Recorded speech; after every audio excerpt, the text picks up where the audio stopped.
Now, cities across the country are removing iconic statues to appease the radical left. As we mentioned earlier, the city of Columbus removed the statue of Christopher Columbus outside the city hall. By the way, that was a gift from its sister city in Genoa, Italy in 1955.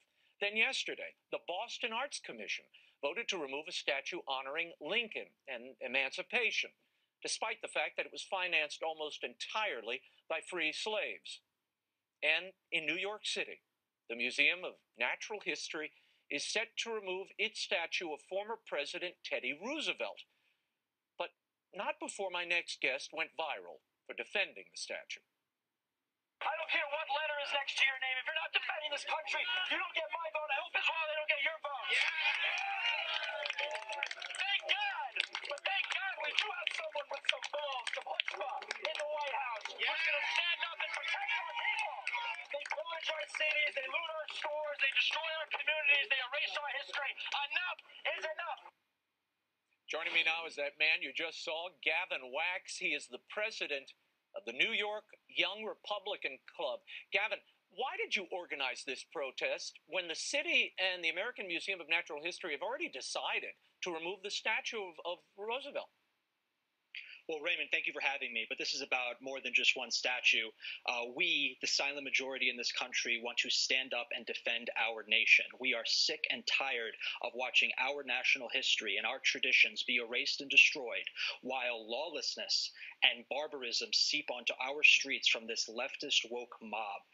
Over 200 patriots came out to this protest on Sunday, working-class New Yorkers from all walks of life. They work hard, they pay their taxes, they love this country, and what do they get in return from their political class? A whole lot of empty promises and cowardice in the face of this national assault on our values. Sunday was the start of a movement, a backlash against all those who seek to police our thoughts, silence our speech, and erase our history. And the working class of this country, the people that keep this country running, are standing up and saying enough is enough.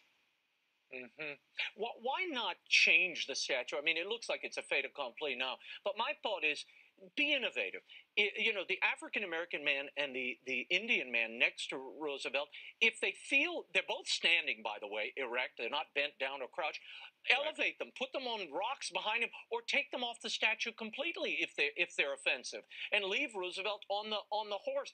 His family, his father was instrumental in founding this museum, and some of his excavations were the first things that went into this museum.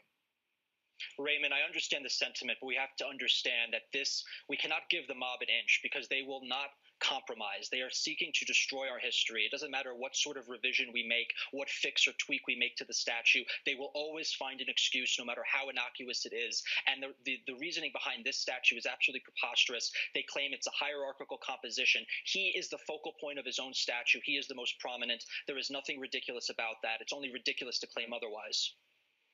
Gavin, I only have 30 seconds here. I want to talk about this very quick poll that's out. It's a Young America's Foundation poll. And basically it shows a majority of young Americans are actually supporting liberty and support the country. Do those numbers hearten you at all? 78% say they are somewhat or favorable toward the United States. 82% support the American flag. It's a great statistic. It shows that the silent majority is real. We are out there and we want to be represented by our leaders. We don't need them to cower in the face of the mob. Stand up for America. Stop being ashamed. Stop kneeling. Stop apologizing. Gavin, thank you. The left is not only seeking to control our history, but also your behavior.